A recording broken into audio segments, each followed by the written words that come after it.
Despite COVID-19 disruption to sporting events across the world, it's been a busy summer break for local top tiers as they try to reinforce their own teams ahead of next season opener, which is in September.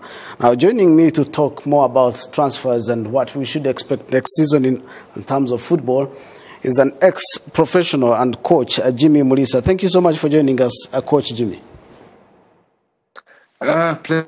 Pleasure. How are you? Very good. Now, let's kick it off with your expectations for next season, which is starting in about a month and a half.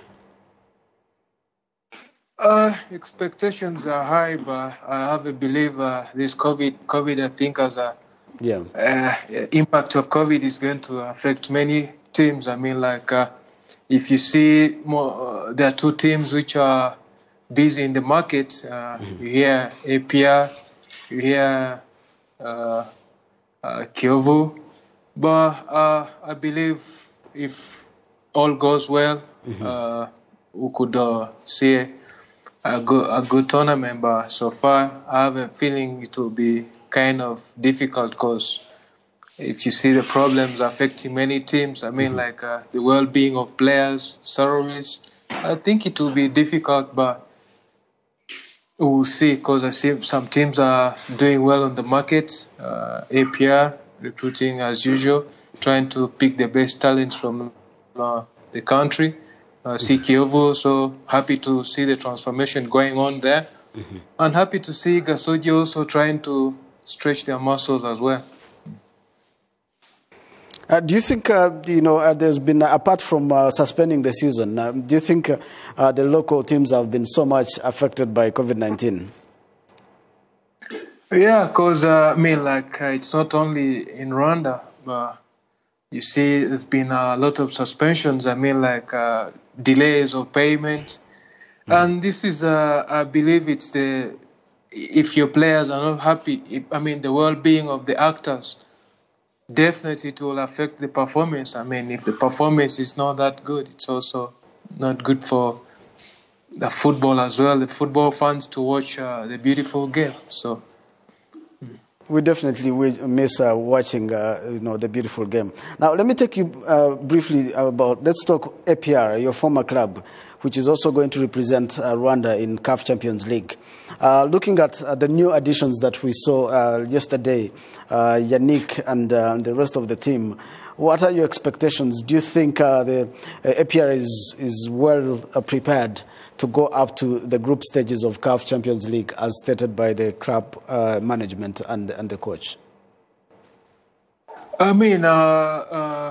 If you see their performance, the previous last season, if they could continue with that performance they had, the unbeaten run, and I think it's all in the mind. I would say RPL as a team, they have players have no excuse because the team is taking care of them. They're well taken care of. They should be performing, on a higher level. And then there's even, you find 80% of RPL players are national team players. So I do believe if, as the coach been following his interviews, he has confidence. That confidence, if it just transcends to the players, I believe they can progress, go to the next level in the Champions League. Jimmy, before I leave you, what do you think is the missing spark in the Rwanda Premier League to match the regional powerhouse, the Simbas of this region, on all the clubs that we're seeing that have gone as far as quarterfinals of CAF Champions League, semi-finals, and of course CAF Confederation Cup? What do you think is missing here? I do believe, it's all about the preparation. If you see, as you said, Simba had to restructure everything.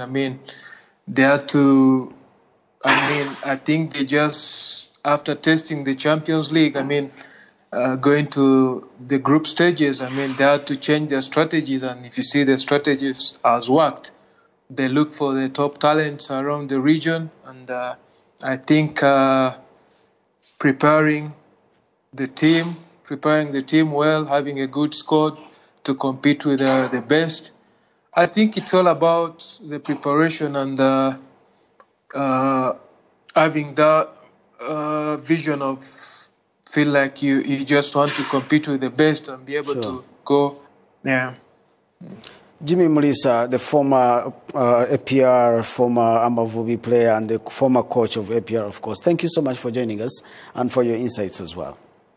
Oh, thanks very much, Etienne. Have a great evening.